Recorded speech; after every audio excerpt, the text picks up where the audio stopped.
Good afternoon students. तो आज discuss करते हैं इलेक्ट्रोकेमिस्ट्री। इलेक्ट्रोकेमिस्ट्री में कुछ एक सर्टेन फार्मूलाज है, उन फार्मूलाज को पहले थोड़ा सा देख लेते हैं। इसमें सबसे पहले आता है आपका सबसे इम्पोर्टेंट फार्मूला जो है वो है Nernst equation. Nernst equation, suppose कि मेरे पास कोई एक इलेक्ट्रोड है। इलेक्ट्रोड का मतलब होता है कि अगर मैं एक इलेक्ट्रोड को डिफाइन करना चाहूँ तो मान लेते हैं कि मेरे पास Cu2 पॉजिटिव आयन का एक एक्वस सॉल्यूशन प्रेजेंट है। इस एक्वस सॉल्यूशन में मैंने एक कॉपर की रॉड को डिप कर दिया। तो इस तरह से बना हुआ जो अरेंजमेंट है इसे हम इलेक्ट्रोड कहते हैं।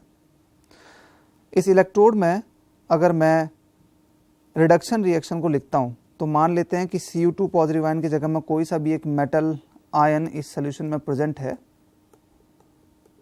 इस मेटल आयन की वैलेंसी हमने n अज्यूम कर ली और इसी मेटल की रॉड को हमने इस सॉल्यूशन में डिप कर दिया।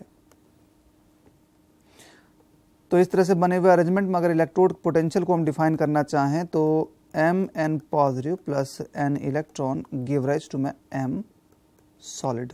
ये इक्वेशन को इसमें डिफाइन कर सकता हूँ। और इस इक्वेशन के लिए अगर ई इलेक्ट्रोड की वैल्यू को डिफाइन करना चाहें तो ये E naught electrode minus 2.303 RT upon NF into log of concentration of products यानी M अपॉन Mn पॉजिटिव।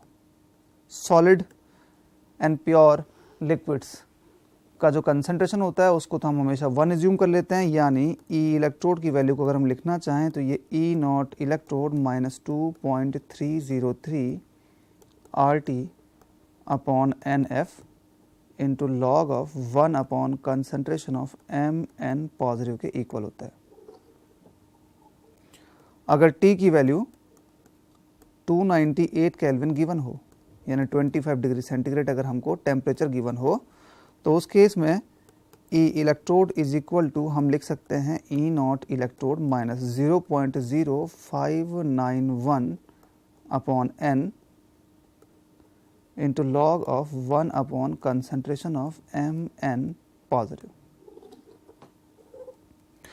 तो किसी भी इलेक्ट्रोड की अगर हम बात करते हैं, मेटल एंड इलेक्ट्रोड, इस तरह के इलेक्ट्रोड्स को हम कहते हैं। मतलब एक मेटालिक रॉड है, इस मेटालिक रॉड को हमने उस मेटालिक आयन के सॉल्यूशन में डिप करके रखा हुआ है। तो इस तरह से बना हुआ जो इलेक्ट्रोड होता है इसको हम मेटल आयन इलेक्ट्रोड कहते हैं। मेटल आयन इलेक्ट्रोड इसे कहा जाता है। तो इस तरह के इलेक्ट्रोड्स के लिए अगर हम इलेक्ट्रोड पोटेंशियल की वैल्यू को डिफाइन करना चाहें तो E electrode is equal to E naught electrode minus 0.0591 upon n into log of 1 upon concentration of Mn positive के इक्वल होता है। इसके अलावा जो फॉर्मूला हमें यहाँ पर को इस्तेमाल करना पड़ता है वो है अमाउंट ऑफ इलेक्ट्रिसिटी। अगर सपोज आपसे पूछा जाए चार्ज कितना सपोज कि हमने किसी भी एक पर्टिकुलर इलेक्ट्रोड पर दिया हुआ है तो Q is equal to I multiplied by T के इक्वल होता है। Q is equal to I multiplied by T के इक्वल होता है। I is equal to current है and T is equal to time है। तो Q is equal to I into T के इक्वल होता है। एक क्वेश्चन डिस्कस कर लेते हैं, साथ साथ क्वेश्चन को आप लिखते भी रहिएगा। आपको दिया हुआ है कि Al2O3 जो है इसका रिडक्शन किया हुआ है और 4 इंटू 10⁴ एम्पियर ऑफ करंट जो है ये Al2O3 के मॉल्टन सोल्यूशन में 6 घंटे के लिए पास की गई।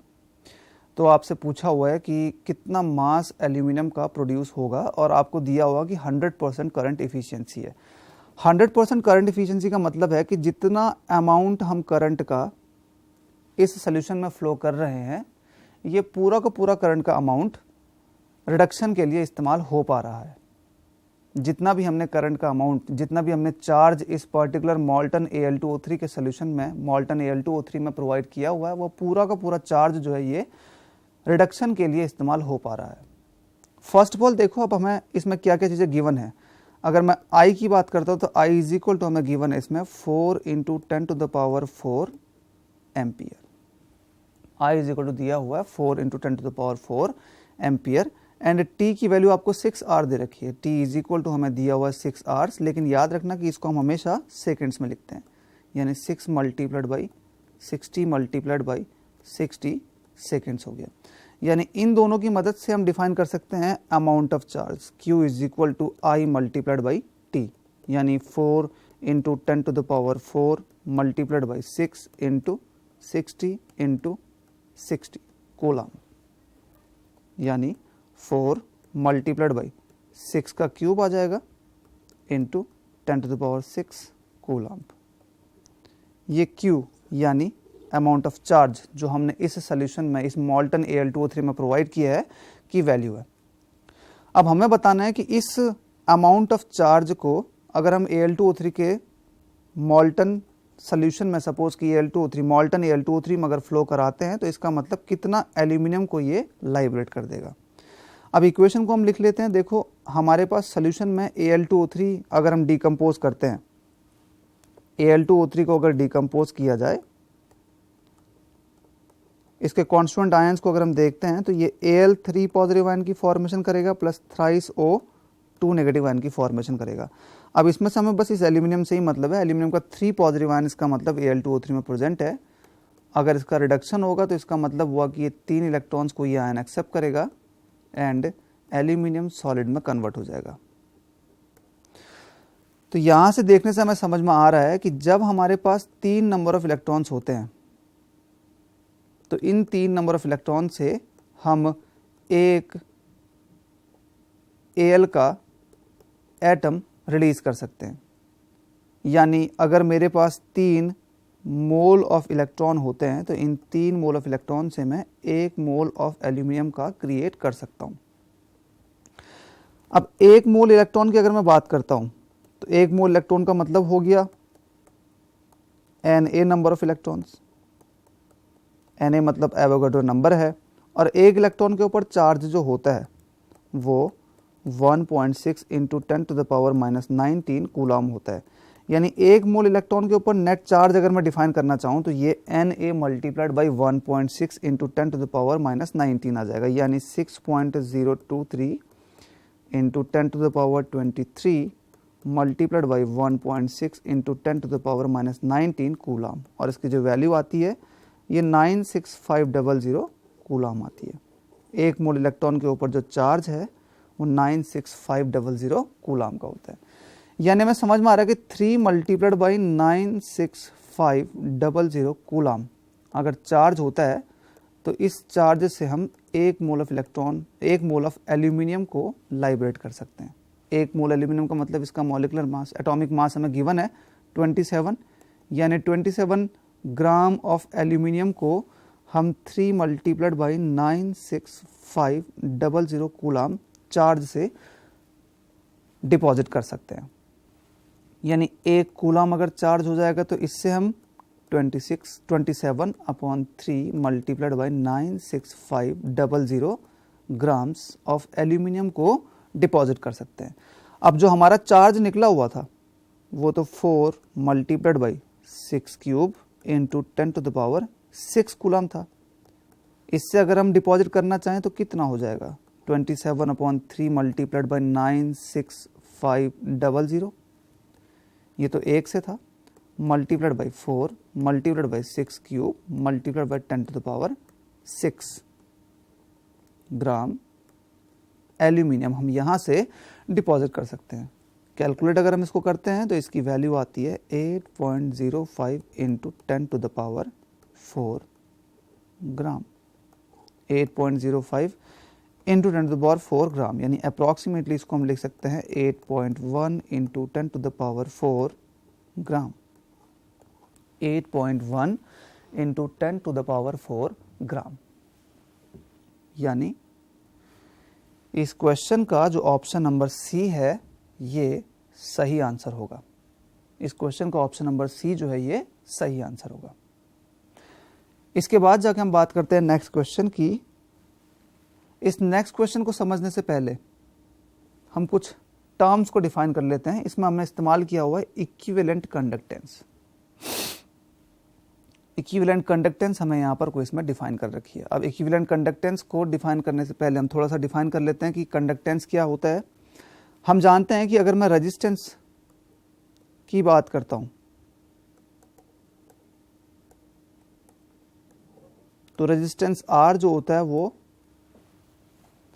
लेंथ ऑफ अ कंडक्टर के डायरेक्टली प्रोपोर्शनल होगा। माना हमारे पास कोई भी एक वायर है, कॉपर की वायर हम अज्यूम कर लेते हैं, इसकी टोटल लेंथ अगर सपोज कि हम मानते हैं कि L है और इसका एरिया ऑफ क्रॉस सेक्शन अगर सपोज कि हमने A मान लिया, तो रेजिस्टेंस जो होता है ये लेंथ के directly proportional and area of cross section के इनवर्सली प्रोपोर्शनल होता है। यानी इन दोनों इक्वेशंस को अगर हम मिला दें तो R directly proportional to L upon A आ जाएगा। इस प्रोपोर्शनलिटी साइन को अगर हम हटाते हैं तो इसमें हमने एक कांस्टेंट को इंट्रोड्यूस करना पड़ता है और इस कांस्टेंट को हम कहते हैं रजिस्टिविटी। रजिस्टिविटी या इसको कहा जाता है स्पेसिफिक रेजिस्टेंस। स्पेसिफिक रेजिस्टेंस तो R is equal to rho into L upon A के इक्वल होता है। रेजिस्टेंस का जो रेसिप्रोकल होता है उसे हम कहते हैं कंडक्टेंस, इसे कहा जाता है कंडक्टेंस। बिल्कुल इसी पैटर्न में स्पेसिफिक रेजिस्टेंस का जो रेसिप्रोकल होता है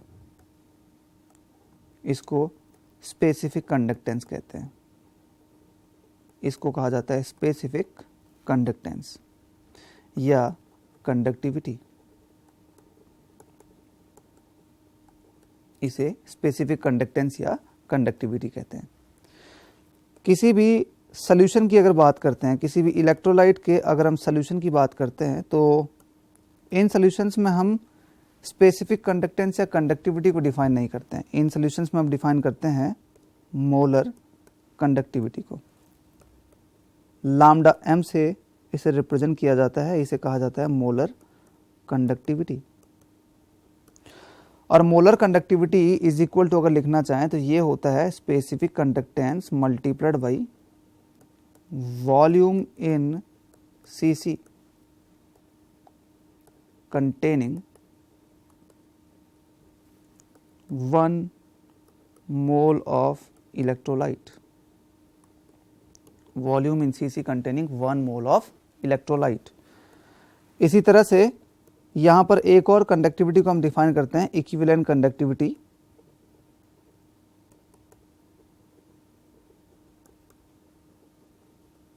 इक्विवेलेंट कंडक्टिविटी और ये इज इक्वल टू होता है आपका specific conductance multiplied by volume in Cc containing 1 equivalent of electrolyte। 1 equivalent of electrolyte। Lambda m को अगर लिखना चाहें तो ये 1000 multiplied by kappa upon molar conductivity के इक्वल होता है। एंड लैम्डा इक्विवेलेंट को अगर लिखना चाहें तो ये 1000 multiplied by kappa upon C equivalent यानी नॉर्मेलिटी। ये टर्म है आपका नॉर्मेलिटी के लिए और ये टर्म है मोलैरिटी के लिए। तो मोलर कंडक्टिविटी को डिफाइन करना है तो 1000 इंटू कप्पा अपॉन Cm से हम डिफाइन कर सकते हैं और इक्विवेलेंट कंडक्टिविटी को अगर डिफाइन करना चाहें तो 1000 into kappa upon C equivalent normality होता है। और याद रहे कि ये मोलर कंडक्टिविटी और जो इक्विवेलेंट कंडक्टिविटी है both lambda m and lambda equivalent ये दोनों की दोनों डाइल्यूशन पे बढ़ती हैं। मतलब सॉल्यूशन का कंसंट्रेशन अगर हम डिक्रीज करें तो डिक्रीज करने से दोनों की वैल्यू में इंक्रीमेंट टेक्स प्लेस होता है। लेकिन याद रहे कि अगर मैं स्पेसिफिक कंडक्टेंस की बात करता हूं कप्पा ये डाइल्यूशन से डिक्रीज होती है। डाइल्यूशन से इसकी वैल्यू डिक्रीज होती है यानी स्पेसिफिक कंडक्टेंस की वैल्यू डाइल्यूशन से डिक्रीज होती है लेकिन molar conductance and equivalent conductance की जो वैल्यू होती है ये डाइल्यूशन से बढ़ती है। ये दोनों के दोनों पॉइंट्स बहुत इंपॉर्टेंट है कि स्पेसिफिक कंडक्टेंस की वैल्यू डाइल्यूशन से डिक्रीज होती है, जबकि मोलर कंडक्टिविटी और इक्विवेलेंट कंडक्टिविटी की जो वैल्यू है ये डाइल्यूशन से बढ़ती है। अब इस क्वेश्चन को देख लेते हैं। इस क्वेश्चन में जो हमें गिवन है, हमें एक सोल्यूशन दिया हुआ है m/32 का, यानी हमें कंसंट्रेशन गिवन है m/32, और हमें गिवन है एक वीक मोनोबेसिक एसिड। अगर मोनोबेसिक एसिड है तो इसका मतलब हुआ कि इसका जो वैलेंसी फैक्टर है या एन फैक्टर जो होगा इसकी वैल्यू 1 होगी। मोनोबेसिक एसिड होने का मतलब हुआ कि इसका वैलेंसी फैक्टर या एन फैक्टर इसकी वैल्यू होती है 1, क्योंकि ये सोल्यूशन में एक ही H पॉजिटिव आयन को रिलीज कर सकता है, यानी इसके लिए वैलेंसी फैक्टर की जो वैल्यू है ये 1 है। वैलेंसी फैक्टर अगर 1 होता है तो इसका मतलब हुआ कि नॉर्मेलिटी जो होता है इस केस में मोलैरिटी के इक्वल होती है। Normality is equal to in cases में मोलैरिटी के इक्वल होती है। अब हमें क्या दिया हुआ है कि इसका m/32 सोल्यूशन है, इसकी जो कंडक्टिविटी है ये 8 mho सेंटीमीटर स्क्वायर हमें गिवन है, और हमें एक और चीज़ गिवन है इनफाइनाइट डाइल्यूशन पे जो इसकी कंडक्टिविटी है ये 400 mho सेंटीमीटर स्क्वायर हमें गिवन है। यानी एक बहुत ही इंपॉर्टेंट फॉर्मूला है, इसको हम कहते हैं डिग्री ऑफ डिसोसिएशन। अगर डिग्री ऑफ डिसोसिएशन को आप डिफाइन करना चाहें तो degree of dissociation is equal to होता है आपका molar conductivity at concentration C upon molar conductance at infinite dilution. यानी किसी कंसंट्रेशन पे अगर आपको मोलर कंडक्टिविटी पता हो और इनफाइनाइट डाइल्यूशन पे अगर आपको मोलर कंडक्टिविटी पता हो, तो इन दोनों का जो रेशियो होता है उस पर्टिकुलर कंसंट्रेशन पे डिग्री ऑफ डिसोसिएशन को डिफाइन करता है। यानी अगर इस क्वेश्चन में देखा जाए तो इस क्वेश्चन में भी हमें इनफाइनाइट डाइल्यूशन पे मोलर कंडक्टिविटी पता है और हमें m/32 सोल्यूशन की भी मोलर कंडक्टिविटी डिफाइन है, क्योंकि इसके लिए हमें पता है कि वैलेंसी फैक्टर की जो वैल्यू है ये 1 है। इसका मतलब हुआ कि इसकी इक्विवेलेंट कंडक्टेंस की जो वैल्यू है वही मोलर कंडक्टेंस की वैल्यू के इक्वल होगी। यानी इस पर्टिकुलर वीक मोनोबेसिक एसिड के अल्फा की वैल्यू को हम डिफाइन कर सकते हैं। अल्फा इज इक्वल टू, अभी थोड़ी देर पहले मैंने आपको फॉर्मूला बताया, lambda m at concentration C upon lambda m at infinite dilution. यानी अल्फा इज इक्वल टू अगर हम लिखना चाहें तो इसकी वैल्यू आ जाएगी 8 अपॉन 400, यानी अल्फा इज इक्वल टू आ गया 1 upon 50। Alpha is equal to आ गया 1 अपॉन 50। और हमने जो डिफाइन करना है वो है डिसोसिएशन कांस्टेंट ऑफ एसिड। अगर एसिड का डिसोसिएशन कांस्टेंट डिफाइन करना है तो इसका मतलब हमने इस वीक एसिड के डिसोसिएशन के लिए इक्वेशन को सबसे पहले डिफाइन करना पड़ेगा। HA हम इसमें अज्यूम कर सकते हैं एसिड, क्योंकि वीक मोनोबेसिक एसिड है। इसका मतलब हुआ कि एक ही H पॉजिटिव आयन को इस सोल्यूशन में प्रोड्यूस करेगा। तो T इज इक्वल टू 0 पर लेट अस अज्यूम कि इसका कंसंट्रेशन C है, H पॉजिटिव आयन और A नेगेटिव आयन का कंसंट्रेशन तो 0 हो जाएगा। एंड आफ्टर इक्विलिब्रियम मान लेते हैं कि इसका जो कंसंट्रेशन है वो C अल्फा डिसोसिएट हो चुका है, यानी C माइनस C अल्फा, ये तो हमारा इसका बचा हुआ कंसंट्रेशन आ जाएगा। C alpha H positive ion बन जाएंगे and C alpha A negative ion बन जाएंगे। यानी इसके लिए अगर मैं Ka की वैल्यू को डिफाइन करना चाहूँ तो इसका मतलब हुआ कि C alpha into C alpha upon C minus C alpha का ये इक्वल आ जाएगा। अगर ये वीक है तो वीक होने का मतलब हुआ कि इसका डिसोसिएशन काफ़ी कम हुआ होगा, यानी C minus C alpha approximately हम इसको C के इक्वल लिख सकते हैं। यानी Ka की वैल्यू को लिखा जाए तो ये C square alpha square upon C आ जाएगी, यानी C अल्फा स्क्वायर ये हमारा Ka की वैल्यू आ जाएगी। अब कंसंट्रेशन हमें गिवन ही है 1/32 m, ये कंसंट्रेशन हमें गिवन है। एन अल्फा की वैल्यू हमने डिफाइन ही कर दी है 1/50। इसका मतलब हुआ कि 1/32 मल्टीप्लाइड बाई 1/50 का होल स्क्वायर, ये हमारे लिए इस के की वैल्यू आ जाएगी, यानी 1/32 मल्टीप्लाइड बाई 1/2500, ये के की वैल्यू आ गई। कैलकुलेट अगर इसको करते हैं तो 1.25 इंटू 10⁻⁻5, ये के की वैल्यू आ जाएगी। 1.25 इंटू 10⁻⁻5, ये किस के की वैल्यू आ जाएगी। यानी इस क्वेश्चन का जो ऑप्शन नंबर बी है ये सही आंसर होगा। चलते हैं नेक्स्ट क्वेश्चन की ओर। इस क्वेश्चन में आपको गिवन है दो electrode reaction Cu2 positive ion plus 2 electron give rise to Cu। इसके लिए ई नॉट की वैल्यू हमें गिवन है 0.337 volt and the next equation is Cu2 positive ion plus electron give rise to Cu positive. इसके लिए आपको E not की value given है 0.153 वोल्ट और हमने बताना है कि इसमें ई नॉट जो Cu2 positive ion plus electron give rise to Cu equation बनती है के लिए कितना वोल्ट होना चाहिए। अब इस तरह के क्वेश्चंस को अगर सॉल्व करना चाहते हैं तो इस तरह के क्वेश्चंस में सबसे पहली चीज़ आपको ध्यान रखना है कि हमेशा डेल्टा जी के टर्म्स में इक्वेशंस में ई नॉट की वैल्यूज़ को हम लिख देते हैं। कहने का मतलब हुआ कि हम दोनों की दोनों इक्वेशंस में डेल्टा जी की वैल्यू को सबसे पहले हम डिफाइन करेंगे, यानी Cu2 positive ion plus 2 electron give rise to Cu, ये हमारे पास इक्वेशन बनी हुई है। अब हमें पता है कि delta G is equal to -NF of E होता है, delta G is equal to -NFE होता है। अगर स्टैंडर्ड गिवन है तो delta G naught is equal to -NFE naught के इक्वल हो जाता है।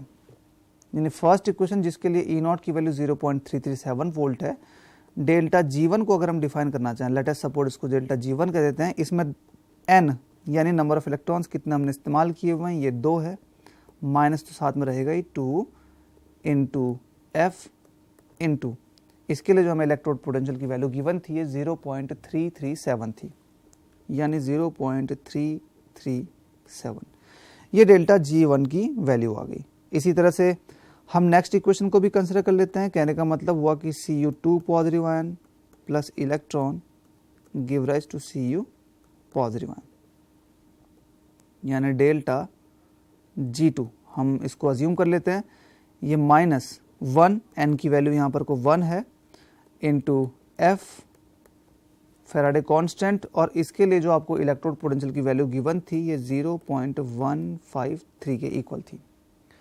अब इन दोनों इक्वेशंस की मदद से जो हमारी रिक्वायर्ड इक्वेशन है, मतलब Cu positive plus electron give rise to Cu, अगर हम डिफाइन करना चाहें तो मैं क्या कर सकता हूँ, इस पहली इक्वेशन से मैं इस सेकंड इक्वेशन को सबट्रैक्ट कर देता हूँ। अगर मैं सबट्रैक्ट करता हूँ तो ये Cu2 positive ion cancel out हो जाएगा, नेट इक्वेशन बन जाएगी Cu positive ion plus electron give rise to Cu। और मान लेते हैं इसके लिए जो डेल्टा G है अगर हम निकालना चाहें तो इसको हम delta G1 plus delta G2 से डिफाइन कर सकते हैं।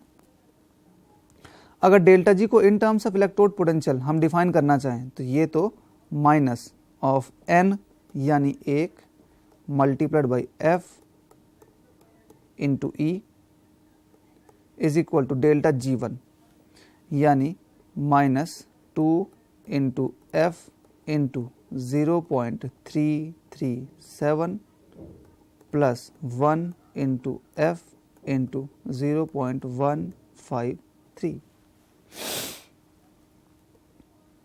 ये F सब जगह कैंसिल आउट हो जाएगा, यानी E की वैल्यू को अगर हम लिखना चाहें तो ये आ जाएगा 2 इंटू 0.337 माइनस 0.153, यानी 0.674 माइनस 0.153, ये ए की वैल्यू आ गई, यानी 0.521 वोल्ट। ये इस इक्वेशन के लिए ई की वैल्यू आ गई।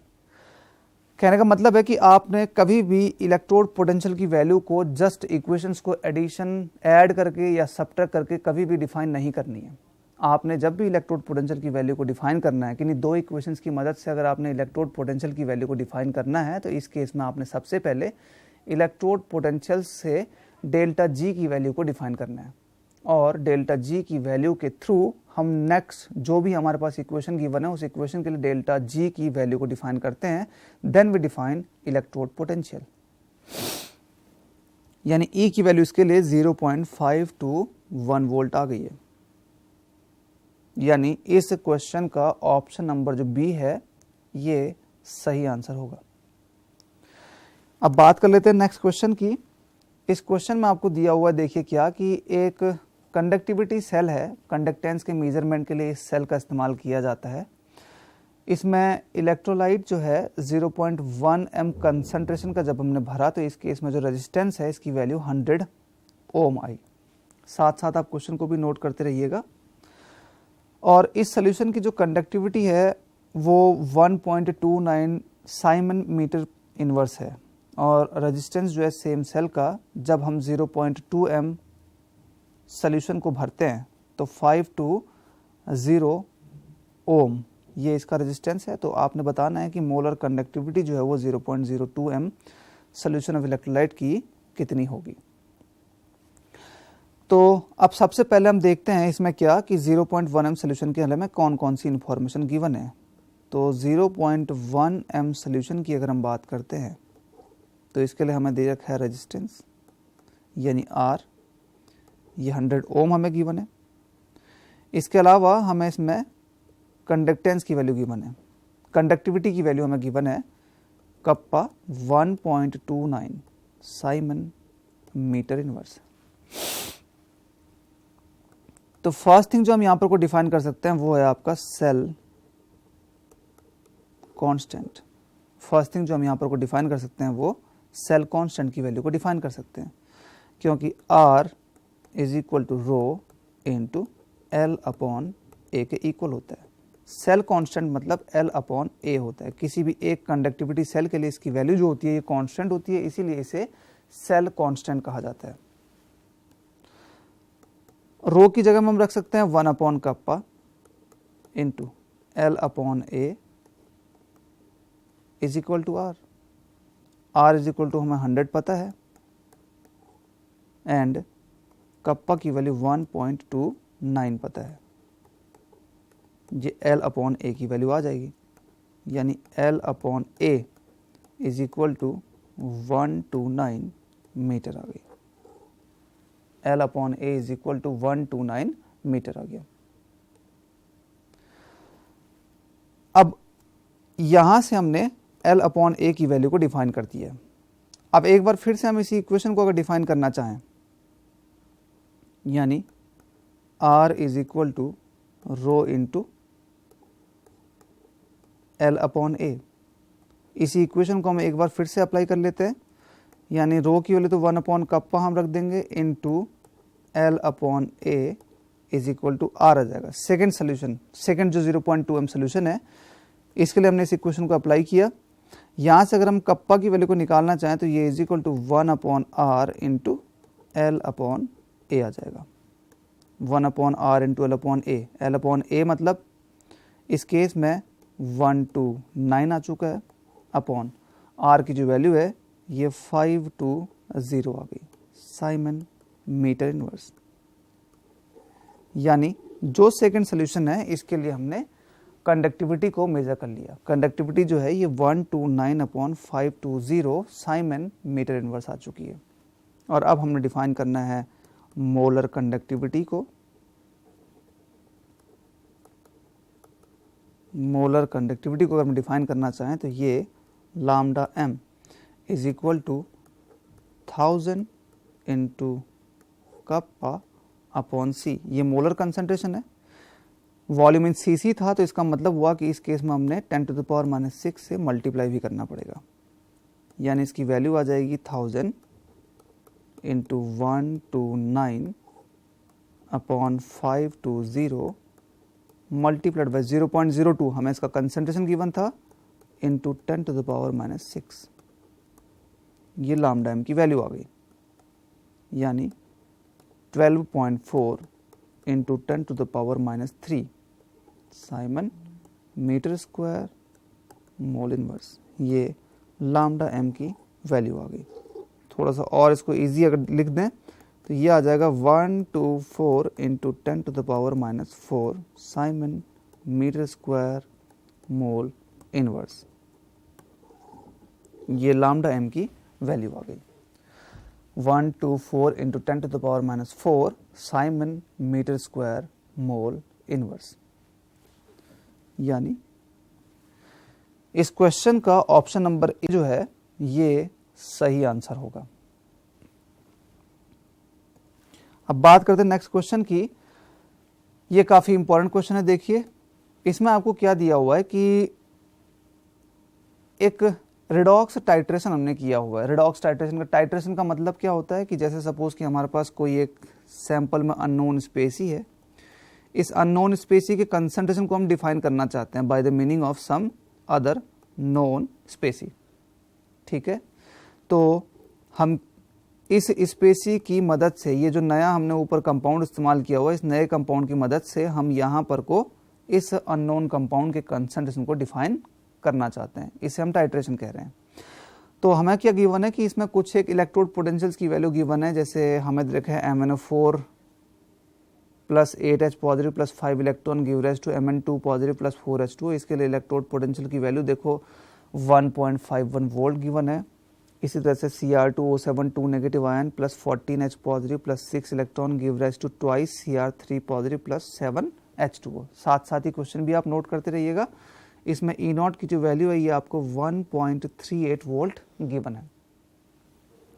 इसी तरह से Fe3 positive ion plus electron give rise to Fe2 positive ion. इसके लिए भी E0 की वैल्यू जो है वो 0.77 वोल्ट हमें गिवन है।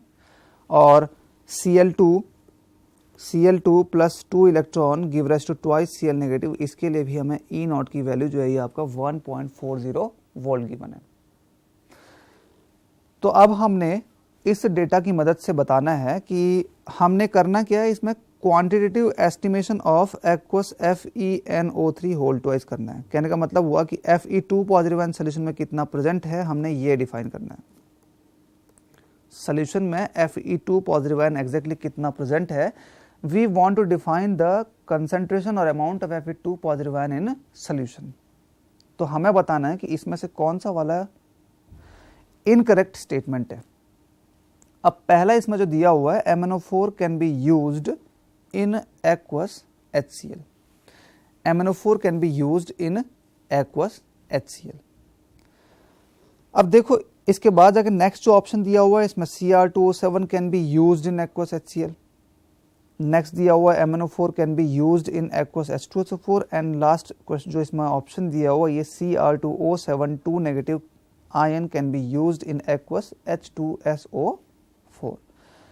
ये हमें 4 ऑप्शंस इसमें गिवन है। हमने करना क्या है, हमने Fe2 पॉजिटिव आयन का अमाउंट एग्जैक्टली सॉल्यूशन में डिफाइन करना है।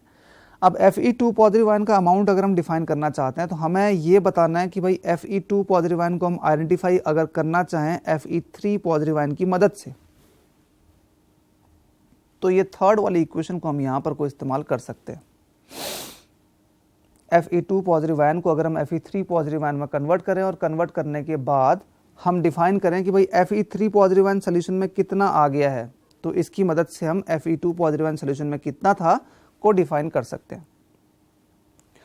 तो Fe2 पॉजिटिव आयन को सोल्यूशन में अगर हम डिफाइन करना चाहें तो यहां पर देखो आपने किया है Fe2 पॉजिटिव आयन को Fe3 पॉजिटिव आयन में कन्वर्ट किया है। तो इसका मतलब हुआ कि हमने इसका ऑक्सीडेशन किया हुआ है। अब पहला जो इसमें ऑप्शन गिवन है देखो MnO4 negative ion can be used in aqueous HCl। इसमें एक ही इनकरेक्ट स्टेटमेंट है, ये गिवन है। तो पहला स्टेटमेंट दिया हुआ कि MnO4 negative ion can be used in aqueous HCl। अगर HCl की बात करते हैं तो HCl का मतलब हुआ कि हमारे पास सोल्यूशन में Cl नेगेटिव आयन भी प्रेजेंट होंगे। सोल्यूशन में Fe2 पॉजिटिव आयन तो ऑलरेडी प्रेजेंट है, ये तो FeNO3 के डिकम्पोजिशन से हमें मिल रहे हैं। लेकिन HCl को अगर हम इस्तेमाल करते हैं तो इसका मतलब ये हुआ कि Cl नेगेटिव आयन भी सोल्यूशन में प्रेजेंट होंगे।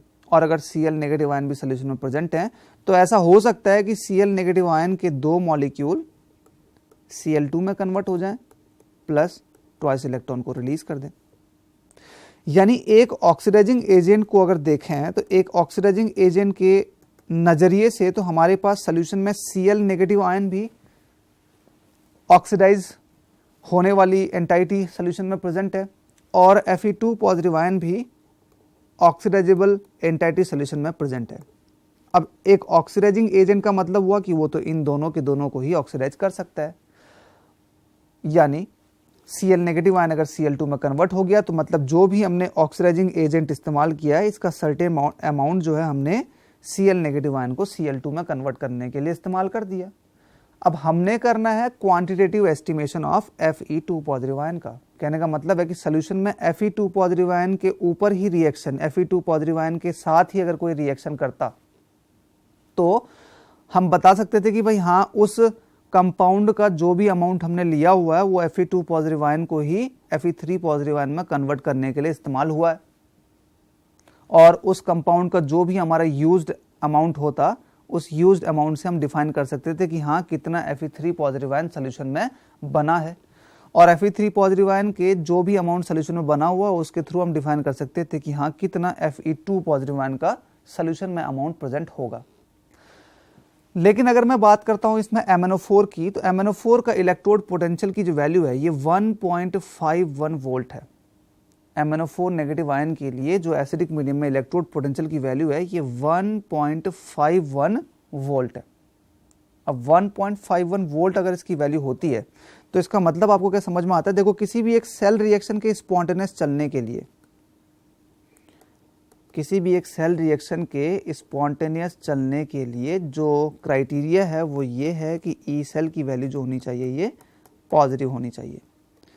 और ई सेल की वैल्यू को अगर आप डिफाइन करना चाहते हो तो ये ER माइनस EL होता है। इसकी वैल्यू क्या होनी चाहिए, आपके पास पॉजिटिव होनी चाहिए। जहां पर कोई ER मतलब होता है आपका राइट हैंड साइड में जो प्रेजेंट इलेक्ट्रोड है इसका रिडक्शन पोटेंशियल, इसका रिडक्शन पोटेंशियल, और EL मतलब होता है आपका लेफ्ट हैंड साइड में जो हमारा इलेक्ट्रोड है उसका reduction potential. Left hand side में जो इलेक्ट्रोड है उसका रिडक्शन पोटेंशियल। तो ER माइनस EL की वैल्यू होनी चाहिए आपके पास पॉजिटिव, तभी जाके सेल रिएक्शन स्पॉन्टेनियस होगा। और ये दोनों के दोनों मैंने बताया आपको रिडक्शन पोटेंशियल्स होते हैं। अब इस क्वेश्चन में आपको जो गिवन है देखो वो क्या, कि इसमें आपको E0 की वैल्यू जो MnO4 के लिए 1.51 है। अगर मैं MnO4 नेगेटिव आयन को एक ऑक्सीडाइजिंग एजेंट की तरह इस्तेमाल करता हूं तो क्या ये Fe2 पॉजिटिव आयन को रिड्यूस कर ऑक्सीडाइज कर सकेगा। अगर हम इसको डिफाइन करना चाहें तो हम कहेंगे कि भाई ई सेल जो इन दोनों के कॉम्बिनेशन से बनेगा उसकी वैल्यू ER माइनस EL होगी। अब देखो एक बात आपको ध्यान रहे कि हमारे पास किसी भी एक सेल में दो साइड होती हैं, एक तो होता है LHS, दूसरा होता है RHS। याद रखना अल्फाबेटिकली L पहले आता है। दो इलेक्ट्रोड्स होते हैं, एक होता है कैथोड और एक होता है एनोड। एनोड अल्फाबेटिकली A पहले आता है एंड कैथोड अल्फाबेटिकली C बाद में आता है। जो चार्ज होता है इलेक्ट्रोड्स पर वो दो तरह का होता है, एक तो पॉजिटिव होता है और दूसरा नेगेटिव होता है। नेगेटिव यानी N अल्फाबेटिकली पहले आएगा एंड देन पॉजिटिव यानी अल्फाबेटिकली P बाद में आएगा। और रिएक्शंस भी दो होती हैं, oxidation and reduction. O alphabetically पहले आएगा एंड R अल्फाबेटिकली बाद में आएगा। यानी इस तरह से हम किसी भी एक सेल में एनोड और कैथोड पर होने वाली प्रोसेसेस के ऊपर चार्ज किस साइड में आपने उसको लिखना है डिफाइन कर सकते हैं। अगर एनोड है तो इसका मतलब इसको आप हमेशा लेफ्ट हैंड साइड में ही लिखेंगे, इसके ऊपर जो चार्ज होगा वो नेगेटिव होगा और प्रोसेस इस पर्टिकुलर इलेक्ट्रोड पे ऑक्सीडेशन ही टेक्स प्लेस होगी। कैथोड है तो इसका मतलब हुआ कि आपने इसको हमेशा RHS में ही लिखना है, राइट हैंड साइड में ही लिखना है। इसके ऊपर चार्ज होगा पॉजिटिव एंड इस कैथोड पर हमेशा रिडक्शन रिएक्शन ही टेक्स प्लेस होगी। आपने ये दोनों के दोनों फैक्टर्स को ठीक से याद कर लेना है और इसमें याद करने की ज़रूरत नहीं है, आपको बस अल्फ़ाबेटिक ऑर्डर को देखना है। LHS RHS L पहले आता है, एनोड कैथोड A पहले आता है, नेगेटिव पॉजिटिव N पहले आता है एंड ऑक्सीडेशन रिडक्शन O पहले आता है। इस तरह से हम डिफाइन कर सकते हैं कि LHS में हमने किसको लिखना है और RHS में हमने किसको लिखना है। फिर से हम इसी क्वेश्चन की तरफ चलते हैं। इस क्वेश्चन में आपको गिवन क्या है कि E0 की वैल्यू आपको 1.51 दे रखी है, यानी अगर मैं एक MnO4 वाला और एक Fe3 पॉजिटिव वाला इन दोनों के दोनों को मिला के एक सेल को बनाता हूं, उस सेल के इलेक्ट्रोड पोटेंशियल की वैल्यू को अगर निकालना चाहूं तो ER माइनस EL होगा। MnO4 नेगेटिव आयन का तो हमारा रिडक्शन टेक्स प्लेस होगा और सोल्यूशन में हमें प्रेजेंट है Fe2 पॉजिटिव आयन। इसका मतलब हुआ कि Fe2 पॉजिटिव आयन का सोल्यूशन में ऑक्सीडेशन टेक्स प्लेस होगा। ऑक्सीडेशन हो रहा है तो इसका मतलब हुआ कि इसका हमने बनाना पड़ेगा एनोड, इसका बनाना पड़ेगा हमने एनोड, और रिडक्शन अगर इसका टेक्स प्लेस हो रहा है तो इसका मतलब इसका हमने बनाना पड़ेगा कैथोड। यानी ER राइट हैंड साइड वो तो होता है कैथोड, यानी 1.51 माइनस E लेफ्ट यानी वो होता है एनोड 0.77, यानी वैल्यू इसके लिए आ चुकी है पॉजिटिव। इसका मतलब हुआ कि MnO4 नेगेटिव आयन से हम Fe2 पॉजिटिव आयन को Fe3 पॉजिटिव आयन में तो कन्वर्ट कर ही सकते हैं।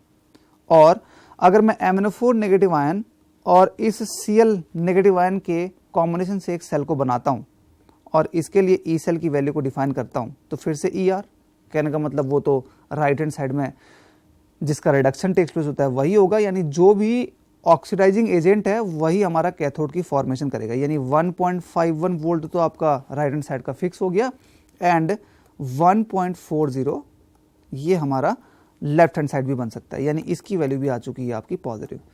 इसका मतलब ये हुआ कि KMnO4 को अगर हम एक ऑक्सीडाइजिंग एजेंट की तरह इस्तेमाल करते हैं और अगर हमने KMnO4 को एसिडिक मीडियम में इस्तेमाल करने के लिए HCl एसिड का इस्तेमाल किया हुआ है तो सॉल्यूशन में जो Cl नेगेटिव आयन प्रेजेंट हैं, इन Cl नेगेटिव आयन का ऑक्सीडेशन भी KMnO4 के थ्रू हो जाएगा और इनका ऑक्सीडेशन भी अगर KMnO4 के थ्रू हो गया तो इसका मतलब ये हुआ कि Fe2 पॉजिटिव आयन के लिए ही हमारा KMnO4 का अमाउंट इस्तेमाल नहीं होगा।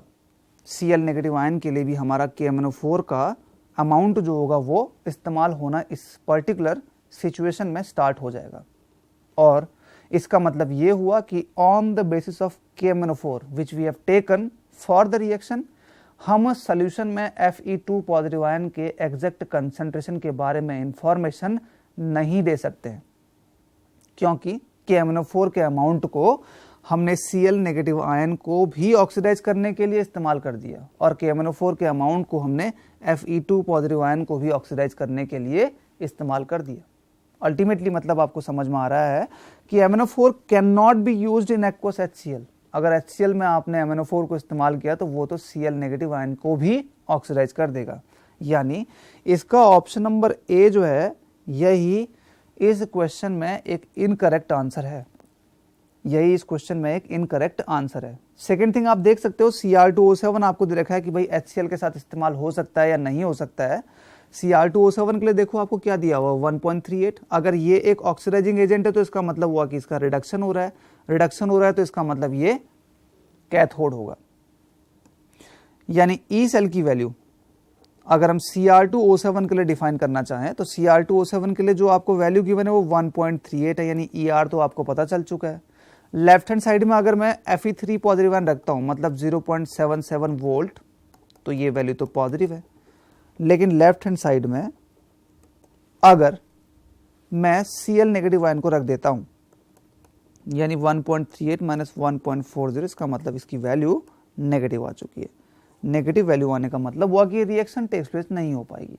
नेगेटिव वैल्यू आने का मतलब हुआ कि रिएक्शन टेक्स प्लेस नहीं हो पाएगी। अल्टीमेटली मतलब हमें समझ में आ रहा है कि ये वाला ऑप्शन जो है ये तो सही ऑप्शन है। इनकरेक्ट ऑप्शन हमारे पास बस एक ही था और ये है आपका ऑप्शन नंबर ए। फिर चलते हैं नेक्स्ट क्वेश्चन में। आपको Cr3 positive ion oblique Cr के लिए इलेक्ट्रोड पोटेंशियल की वैल्यू -0.72 वोल्ट गिवन है and Fe2 positive ion oblique Fe के लिए जो वैल्यू है ये 0.42 माइनस में गिवन है और आपने बताना है कि इस सेल का पोटेंशियल कितना होगा। और इस सेल का आपको दिया हुआ है cell representation Cr oblique Cr3 positive ion Fe2 positive ion oblique Fe। अगर इस सेल रिप्रेजेंटेशन से हम सेल इक्वेशन को डिफाइन करना चाहें तो हमें समझ में आ रहा है कि ये सॉल्ट ब्रिज है, ये सॉल्ट ब्रिज हो गया। सॉल्ट ब्रिज के राइट हैंड साइड में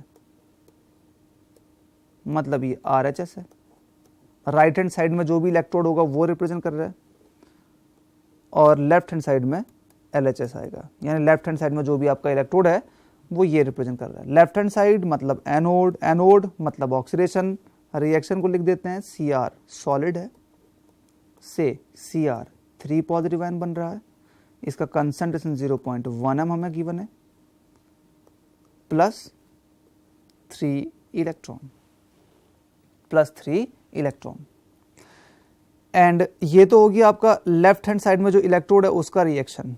अब अगर हम राइट हैंड साइड की बात करते हैं तो राइट हैंड साइड में जो इलेक्ट्रोड है उसका रिएक्शन अगर हम लिखना चाहें तो हमें पता है कि उसमें Fe2 पॉजिटिव आयन प्रेजेंट है, ये 2 इलेक्ट्रॉन्स को कंज्यूम करेगा, 2 इलेक्ट्रॉन्स को कंज्यूम करने के बाद Fe सॉलिड में कन्वर्ट हो जाएगा और इसका जो कंसंट्रेशन है ये 0.01 m हमें गिवन है, 0.01 m हमें इसका कंसंट्रेशन गिवन है। इन दोनों left hand side and right hand side की इक्वेशंस को अगर हम ऐड कर दें यानी Cr solid plus Fe2 positive solid, but हमने इसमें एक सर्टेन सूटेबल मल्टीपल से मल्टीप्लाई भी करना पड़ेगा सो दैट ये नंबर ऑफ इलेक्ट्रॉन्स हमारे कैंसिल आउट हो जाए।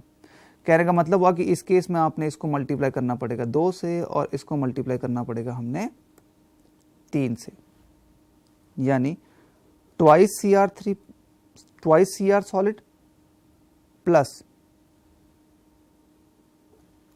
Thrice Fe2 positive ion give rise to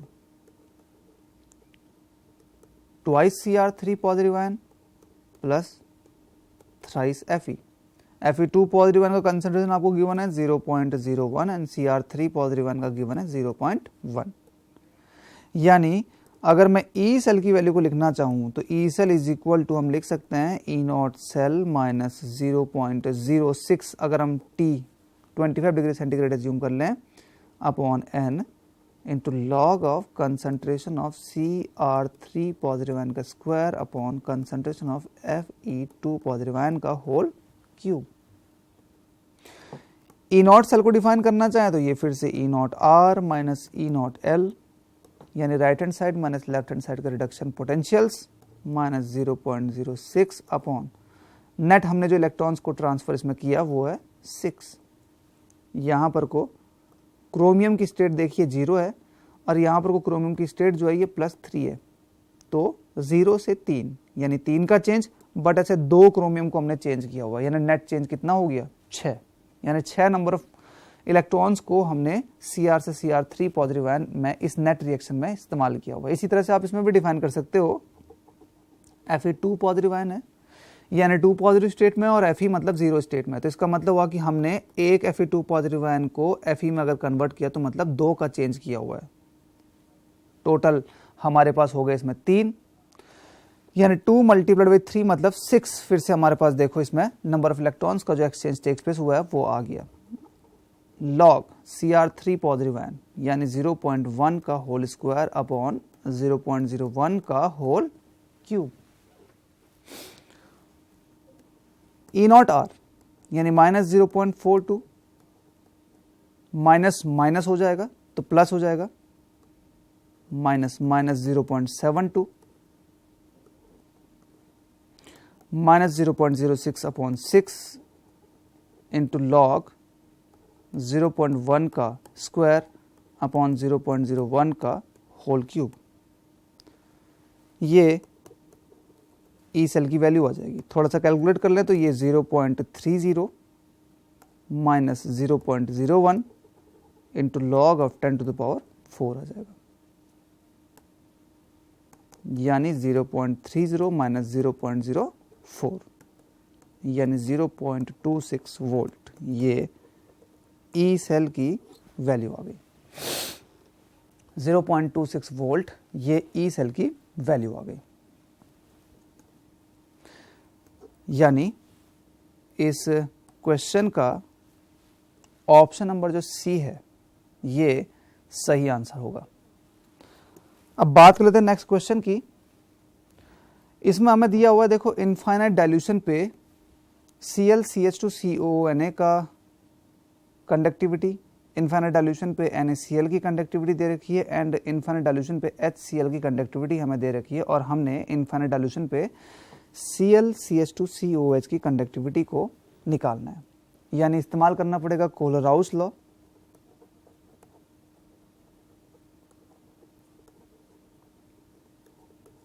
किसी भी तरह से हमने ClCH2COOH के आयोनाइजेशन से जो भी आयंस क्रिएट हो रहे हैं उन आयंस को हमने इन तीनों की तीनों इक्वेशंस की मदद से डिफाइन करना है। कैसे डिफाइन कर सकते हैं? देखिए ClCH2COOH है, डिसोसिएट किया तो इसका मतलब हुआ कि ClCH2COO negative ion plus H positive ion की फॉर्मेशन करेगा। ClCH2COO negative ion plus H positive ion की ये फॉर्मेशन करेगा। अब जो भी डेटा हमें गिवन है, इन डेटा से हमने इन दोनों के दोनों आयंस को क्रिएट करना है। सबसे पहला हमें दिया हुआ है ClCH2COONa, अगर डिसोसिएट करते हैं तो ClCH2COO negative plus Na positive ion के इक्वल आ गया। दूसरा गिवन है आपको NaCl, डिसोसिएट किया तो मतलब Na positive ion plus Cl negative ion के इक्वल आ गया। तीसरा गिवन है HCl, यानी H positive ion plus Cl negative ion के इक्वल आ गया। यानी इन सभी के सभी इक्वेशंस से अगर मैं ClCH2COONa प्लस H पॉजिटिव को लाना चाहूँ तो यानी equation number 1 and equation number 2 को हमने ऐड करना पड़ेगा, और ये वाली जो इक्वेशन है इसको हमने सबट्रैक्ट करना पड़ेगा। यानी इक्वेशन नंबर 1 प्लस 2 माइनस 3 अगर हम करते हैं तो हमारे लिए ये ClCH2CO negative plus H positive ion यहाँ पर को आ जाएगा। बिल्कुल यही जो हमारा ऑपरेशन है, इस ऑपरेशन को हम कंडक्टिविटीज़ के लिए भी लगा देते हैं। इसी ऑपरेशन को हम कंडक्टिविटीज़ के भी लगा देते हैं। यानी 224 प्लस 203 माइनस 38.2, आपको इन सब की वैल्यूज़ गिवन है। 224 प्लस 203 माइनस 38.2, ये हमारे पास इक्विवेलेंट कंडक्टिविटी की वैल्यू आ गई, और इसको अगर हम कैलकुलेट करें तो इसकी वैल्यू आती है 388.8। यानी कोलराउस लॉ कहता क्या है? अकॉर्डिंग टू कोलराउस लॉ, किसी भी एक वीक इलेक्ट्रोलाइट की अगर हम बात करते हैं, कोई सा भी एक वीक इलेक्ट्रोलाइट अगर है, तो इस वीक इलेक्ट्रोलाइट की इनफाइनाइट डाइल्यूशन पे जो कंडक्टिविटी होती है ये इसके कॉन्स्टिट्यूएंट आयंस की मोलर कंडक्टिविटीज़ के समेशन के इक्वल होती है। किसी भी वीक इलेक्ट्रोलाइट की इनफाइनाइट डाइल्यूशन पे जो कंडक्टिविटी है ये कॉन्स्टिट्यूएंट आयंस की मोलर कंडक्टिविटी के समेशन के इक्वल होती है। यानी 388.8। यानी इस क्वेश्चन का ऑप्शन नंबर सी जो है ये सही आंसर होगा। एक नेक्स्ट क्वेश्चन हम देख लेते हैं। इसमें हमें डिफाइन करना है, देखो आयनिक मोबिलिटी, Ag पॉजिटिव आयन की हमने इसमें आयनिक मोबिलिटी को डिफाइन करना है। आयनिक मोबिलिटी की बात अगर हम करते हैं तो हम डिफाइन कर सकते हैं आयनिक मोबिलिटी को, ionic mobility is equal to lambda naught of Ag positive ion upon F मतलब 96500 coulomb.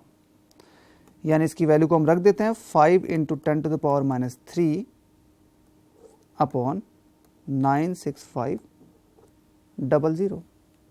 5 into 10 to the power minus 3 upon 96500। कहने का मतलब हुआ 5.18 into 10 to the power minus 8 है। याद रखना कि 1 coulomb is equal to volt ohm inverse second के इक्वल आता है। 1 coulomb is equal to volt ohm inverse second के इक्वल आता है। तो म्यू एजी आयनिक मोबिलिटी की जो वैल्यू आ गई ये आ चुकी है 5.18 इंटू 10 टू द पावर -8, यानी इस क्वेश्चन का ऑप्शन नंबर ए अप्रोक्सीमेटली इसको हम लिख सकते हैं 5.2 इंटू 10 टू द पावर -8। इस क्वेश्चन का ऑप्शन नंबर ए जो है ये सही आंसर होगा। तो ये थे इलेक्ट्रोकेमिस्ट्री के कुछ एक इम्पॉर्टेंट कॉन्सेप्ट्स और उनसे रिलेटेड क्वेश्चंस। नेक्स्ट डे हम डिस्कस करेंगे केमिकल काइनेटिक्स। Thank you.